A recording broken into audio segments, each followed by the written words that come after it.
ڕقەمی ڕۆژ و هەڵبژاردن. بەشی پێنجەم. لە نووسینی بێستون محەممەد ساڵح.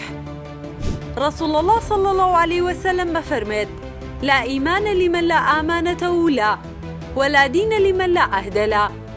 بۆ ئەوەی عەقڵی دەستە جەمعی قەراری تەندروست دەین، ئەم گۆشەیە بێئومێدی نییە. نا، بگرە دواخستنی قەراری خەفەکراو نییە بۆ گەڕانەوە هەنگاو بەرەو دواوە، یاخود بۆ لەباربردنی ئەو دەرفەتە لە پێشمانە. بگرە ئاسۆیەکە بۆ کرانەوەی چەتر و خانەی عەقڵی من و تۆی هاوڵاتی و خستنەوەی خاڵە بۆ سەرپیتی دەستەواژە تەندروستەکان لە پێناوچاکەی گشتی و بەرژەوەندی باڵا و گشتی و سەروەری قانون و سڕینەوەی عەقڵی دەرەبەگی سیاسی و ئاشبەتاڵ لەڕێ. ڕەغبەت و منتیق بە پرۆسەس دەگاتە ڕووداوی ڕۆژ یاخود ڕەقەمبوون. ڕەقەمبوون ناچارە بین بۆ توێژینەوەی بارودۆخینە و کۆمەڵگە و ئاستی ژیانی چین و توێژە جیاوازەکان، ئامادەسازی و داڕشتنی پلانی استراتیژ لە ڕێگەی ئارەزوو و بگەینە منتیقی عەقلانی سنوورێکی شیاوی پێ ببەخشین.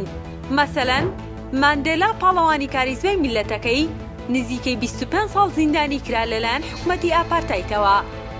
داکۆکی لە مەسەلەی ڕەشپێستەکان لە نێوەندی دەوڵەتی سپی پێستەکاندا کرد. مەسەلەن، غاندی پاڵەوانی کاریزمی هینی و هیندستان بوو. وڵاتەکەی لە ئیستیعماری بەریتانیا سەرفراز و ئازاد کرد. مەسەلەن، دالیلا لاما پاڵەوانی کاریزمی تبتیەکان خاوەنی خەڵاتی نۆبڵ بۆ ئاشتی. باوەڕی بە خوێنڕشتنی میلەتەکەی و میلەتانی تر نییە بۆ گەیشتن بە سەربەستی. ئەوانەی لای سەرەوە مشتێکن لە خەرواری میلەتان لە پێناوخاک و نیشتیمانی و هاوڵاتیدا ئامادەگی گیان فیدای قوربانیدان لەلایەن بۆتە ئارەزوو لە پێناوگەیشتن بە دوا ڕۆژێکی مانتیقی. کەواتە ئەم زاتانە و زاتەکانی چەشنی ئەوان بۆ خۆیان لە ئەزەلەوە سروشتی پێشڕەوایەتی و سەرکردایەتیکردنی گەلەکانیان ئارەزوو خولیایان بووە و مۆمەتیق و عەقلانیەت خەباتی بێوچانیان بۆ ئەو استراتیژە دوورمەودایە کردووە. لە نێو گەلەکانیاندا بە حەقیقەت سەربەتی قەومی ناوزەند دەکرێن و بوونەتە ڕووداوی ڕۆژ یاخود ڕەقەمێکی تەواو و تەندروست. مەقسەدی کەلام بە درێژایی مێژووی کورد کەسایەتی وەها بەرچاو دینینەوە لە دوایینەوە نەکەوتووە، بووترێت ئەم سەرکردە و پێشەوایە بە حەقیقەت ڕووداوی ڕۆژە بۆ کورد یاخود سەرکردەی ڕەقەمی تەواون بۆ کورد و مەسەلەکەی. ئەگەر هەوڵیش هەبوو بێت لە مێژووی کووردا بە نەتیجە مەخرەجاتی جێگەی ئەسەف و خەم و پەژارە بووە. نەیارانی کورد بە ئەنقەست مێژووی زۆرینەیانی هەژاندووە و تاساندووە و ناشرین کردووە.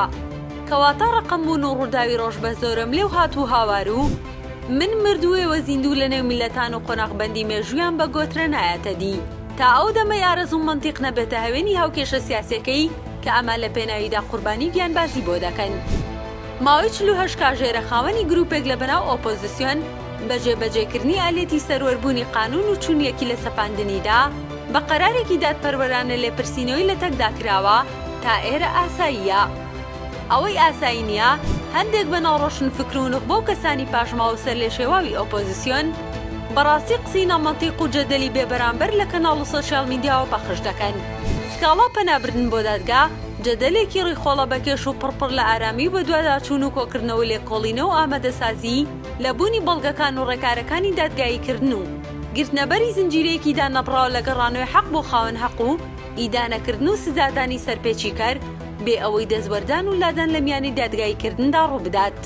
هەر کەسێکیش پێی وایە زوڵمی لێکراوە لە دەرەنجامی دادگاییکردن، قانونە بەرکارەکان و قانونی دادبینی و قانونی دادبینیە سزایەکان ڕێکاریتانە لێدانی دەستنیشان کردووە بۆ هەڵوەشاندنەوەی ئەو ستەما کە دادگا قەراری لێداوە. حەق نییە بە سۆز و بێیەقین لە خێزانی قەزاوەت بڕوانین. کارێک تۆ تایبەتمەندی تیایدا ڕای خۆت بە هەوانتەمەدە بە سۆز و دەسەگەرایی گومانەوە لە ڕووداوەکانی نێو کۆمەڵگە مەڕوانە. مشەریع دەستوری داڕشتووە و قانونەکانی ڕێکخستووە، بە قانون تەوقیتاتی داڕشتنی پابەند کردووە.